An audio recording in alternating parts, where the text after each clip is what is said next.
What's up? Welcome back to 14ers 101, your guide to getting ready for hiking your first 14er.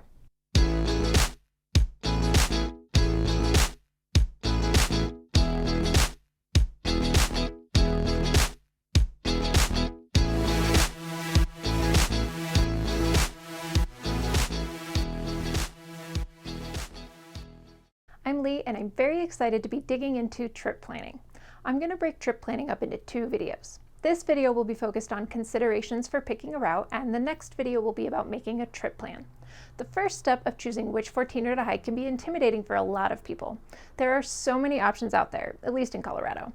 And even once you've picked a peak, there's usually more than one route to the top. What's going to be the best hike for you? What information do you need to consider when you pick your hike?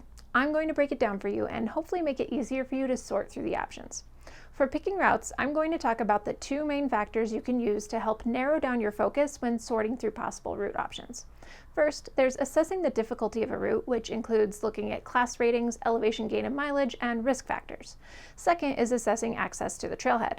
I'm also going to talk about resources for finding this information and share with you the most commonly recommended beginner 14ers.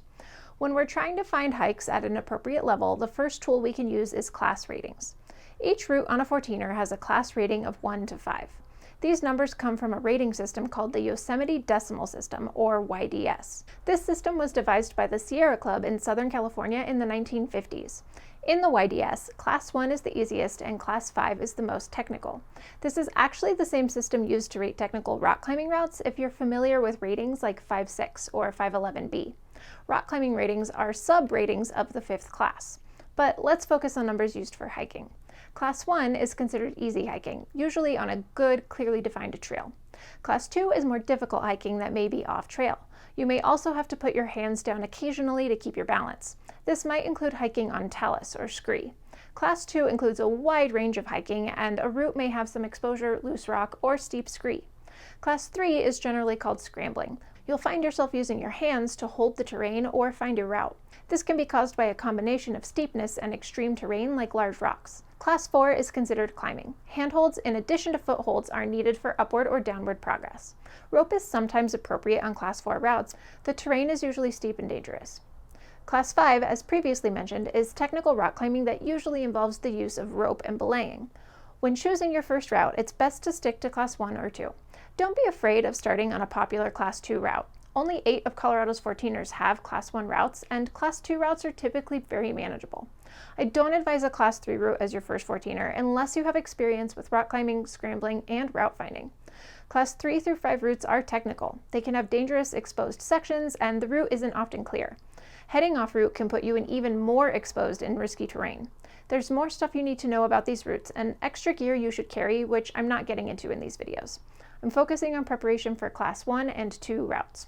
Next, let's talk about mileage and elevation gain. One mistake I've seen a lot of people make when first starting to hike high peaks is only looking at mileage while assessing the difficulty of a hike. This only gives you a part of the picture. In addition to mileage, it's really important to look at total elevation gain. The elevation gain will tell you how steep those miles are going to be. I discussed this a bit in the video on training in regard to training hikes, but I'll review it here. Remember that 500 feet of elevation gain per mile is about a 9.5% incline on a treadmill. Look at the elevation gain for your climb compared to the mileage to gauge overall steepness. Let's look at an example, Quandary Peak's East Ridge route. Quandary's East Ridge has a round trip length of 6.75 miles and the total gain is 3,450 feet. Quandary Peak is almost entirely uphill one way, which means that you'll be ascending 3,450 feet in about 3.38 miles. If we divide 3,450 feet by 3.38 miles, we get 1,020 feet per mile. That's about a 19% incline, which can feel pretty steep for most people. Another tool to assess a route's difficulty is to look at the other risk factor ratings. There are 4 common risk factors you can look at, and they are generally rated somewhere between low and extreme. The risk factors are exposure, rockfall potential, route finding, and commitment. Exposure is talking about the empty space underneath you, and it matters in that we're thinking about the consequence of a fall. The higher the exposure rating, the bigger the consequences of a fall would be.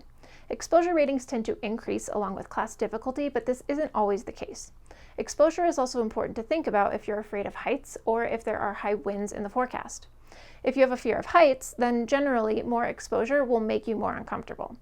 Knowing the wind forecast is important because wind gusts of 40 miles per hour or more could potentially knock you off balance. If you're hiking in exposed terrain and high winds that could knock you off balance, that increases the danger of falling. Rockfall potential is considering the likeliness of rockfall from above. The risk of rockfall will generally be greater in steeper terrain. Also, some peaks have looser rock in general than others, which can affect rockfall ratings. Class 1 and 2 peaks generally won't have much risk of rockfall. Once you start hiking Class 3 peaks and rockfall potential becomes greater, people will wear rock climbing helmets to help mitigate this risk. Route finding is assessing the risk of getting off trail. Again, route finding often becomes more difficult as class ratings increase. Being in rocky terrain where there aren't clearly defined paths can also increase route finding difficulties.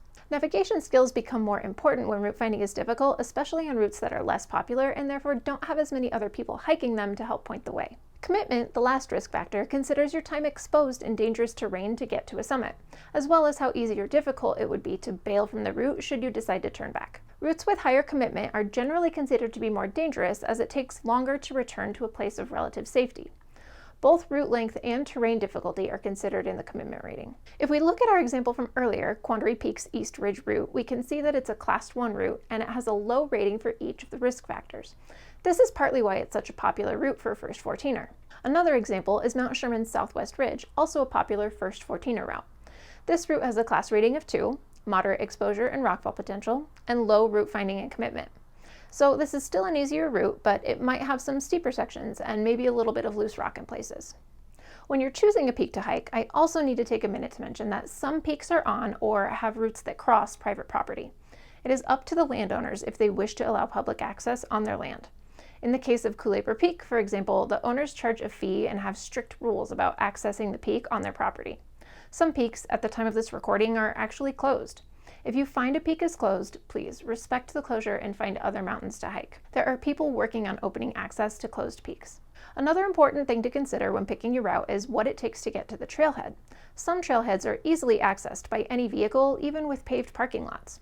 Others are dirt parking lots on the sides of a mountain road. Most trailheads are on dirt roads. Some of these are accessible by two-wheel drive vehicles, but often four-wheel drive and high clearance is needed. Lots of routes have two trailheads, a two-wheel drive and a four-wheel drive trailhead further up the road. Some trailheads might not even be accessible for cars, and some trailheads may require a reservation or a permit. As you can see, it's going to be important to check out accessibility to the trailhead of any route you're interested in hiking. Here are the questions you want to ask when researching trailheads. First, is it accessible by car? There are a few trailheads that can't really be reached with a street-legal car. The Lake Como Road is notorious for destroying vehicles, even dedicated off-road vehicles like a rock crawler. Chicago Basin is an area with a handful of 14ers that is most easily accessed via a train or backpacking several extra miles. If your route is accessible by car, can your vehicle, or your friends, get you there? Check out if it's a two-wheel drive or four-wheel drive road and what kind of clearance you might need. Next, is the road open? Lots of roads that lead to trailheads have seasonal winter closures. If you're hiking in the spring, it may be wise to check if there are road closures.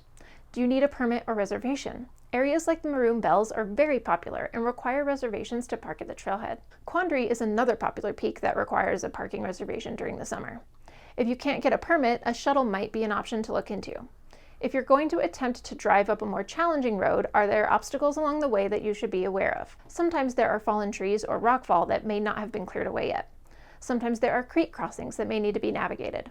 You might not be able to clarify with 100% certainty that you can reach a particular trailhead. Here's how you might prepare for that. First, evaluate the trailhead and make a plan for getting there. Make sure to follow all rules and regulations. Second, if there are any doubts about getting there, make a backup plan. A backup plan might just be parking farther down the road from the trailhead if that's an option. Just remember that this adds extra mileage and elevation gain, and therefore more time and effort to your hike. You may need to plan an earlier start time. Sometimes a backup plan means an alternate route up a peak with easier road access, or even a different hike altogether that you know you'll be able to reach the trailhead for. All of this information may seem difficult to track down, but if you're going to be hiking one of Colorado's 14ers, all of this information can be found on 14ers.com. This website is a wonderful resource for picking routes. You can look at some route information without an account, but it's worth it to create one, especially since it's free.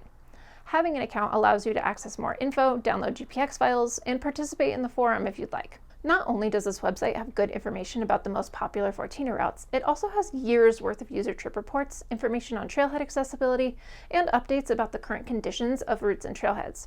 They also have an app that allows you to easily download route descriptions and pictures of the most common routes. This is definitely a website you'll want to familiarize yourself with, as it has the most concentrated information about Colorado's 14ers and is kept pretty up to date. I'm going to give you a quick rundown of some of the things you can see on 14ers.com. First of all, if you go over here to peaks, you can look at a list of the Colorado 14ers. This list is automatically sorted by rank. You can also look at the map to see where 14ers are located at in the state, in case you're looking for 14ers within a certain area. If we click on a certain peak, you can see the name, and we can go straight to that peak's page. On this page, you can find some basic information about the general peak, but if you go up here to routes, these are some of the most popular routes. Now you'll see there's a couple of different peaks listed here. So in this group we have Bierstadt and Blue Sky. So these stars here indicate that this is a standard route. It's kind of considered the most basic way to get up a particular peak. So if we go here to Mount Bierstadt, the west slopes, we can see a whole lot of information. So I can tell that this is a class 2 route. I see the risk factors here.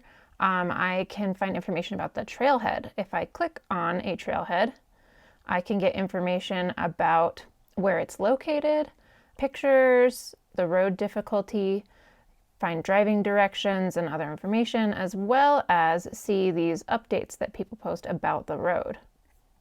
If we go back, you can see the starting elevation and the elevation of the summit, as well as the total gain for the hike and round trip length. You can also find a direct link to a weather forecast. I can download a GPX route to put into my own device or to put into something like CalTopo or Gaia. And then if I click on more there, I can see the sheriff, the county information. This will be important in our next video, as well as recent conditions reports. So if I click on conditions reports, I can see people who have hiked and posted on the website what it was like in recent days or weeks. There's some other information here that you can find as well. And then if I keep going down, this is a description of the route with pictures along the way. You can also look at the photos directly on this tab. You can see a topo map of the different routes for this peak or both of these peaks in this situation that are in this group. You can look at it on Google Maps. You can also look at the profile. So this will tell you about how steep this route is and give you an idea of how much elevation you're gaining and when you're gaining it along the hike. If I go here to the climbing tab for 14ers, I can click on 14er routes to see a list of all of the different standard routes. I can also go here to find information about the easiest 14ers for perhaps my first 14er. I can also look at the routes sorted by difficulty or sorted by risk factor, which we've talked about those. And then I want to show you this really nifty little 14er route selection tool. So if I click on this, I can filter by a bunch of different categories to find routes that'll work for me. So if I want to only do a standard route, or if I want to look only for alternate routes or have them all, I can choose a range. If I know I want to be in a certain mountain range, I can sort by difficulty. Maybe I just want to see all the class 1 routes. Maybe I'm looking for a class 2 route, which there are many more. Maybe I want to find a hike that is less than 7 miles if I'm a beginner, and I'm not sure I'm ready for much more than that. So then I can see these different routes that are less than 7 miles. You'll find that you also have road information here, and you can see, so like this is a 0, this is probably a paved road the whole way. This would be a really easy drive up. Okay, level 2 is also pretty easy to get to. 3, 4, these would be a little bit more challenging. You could also sort by, I want to have a paved road, and you can see that there's these peaks that are less than 7 miles and have a paved road. So this 14er selection tool is really useful for trying to narrow down some of your options. I also mentioned peak conditions. You can get there directly from a particular peaks page, or you can go in here and see which peaks have been updated lately within the last 5, 10, or 30 days. You can also look at trip reports. So peak conditions are timely reports that are about what the conditions are like right now. But trip reports are more long-term, about like experiences or if you have a story to tell. In here, if I'm looking for information about a certain peak, maybe I'm feeling a little bit nervous and I want more information on it, I can find trip reports on Quandary Peak and click View Reports, and I can find all of these people who wrote about climbing on Quandary Peak. Here we go. This guy decided to write a lot and gave a lot of information, and there's a lot of pictures. So you can find stuff like this to give you information about heading out on a 14er. And as you can see, there's a lot about Quandary, so you can read through a lot of different reports. As you saw on Bierstadt, we can go directly to a trailhead to find information on that. You can search for trailheads on here as well. And then there's some other information on here that you can look through. But that kind of covers the basics and helps you get started navigating this website. There are other resources you can use to gather information as well. Online resources might include Summit Post, Hiking Project, Peakbagger, YouTube, AllTrails, and even Facebook. Summit Post and Hiking Project are websites that provide route descriptions. Peakbagger is a website that allows users to keep track of peaks they've hiked as well as post trip reports. You can use this site to look up peaks and try to find route information or trip reports from other hikers. YouTube has become a popular place for people to post videos about their hikes. This can be a good way to see visual examples of routes you're interested in hiking.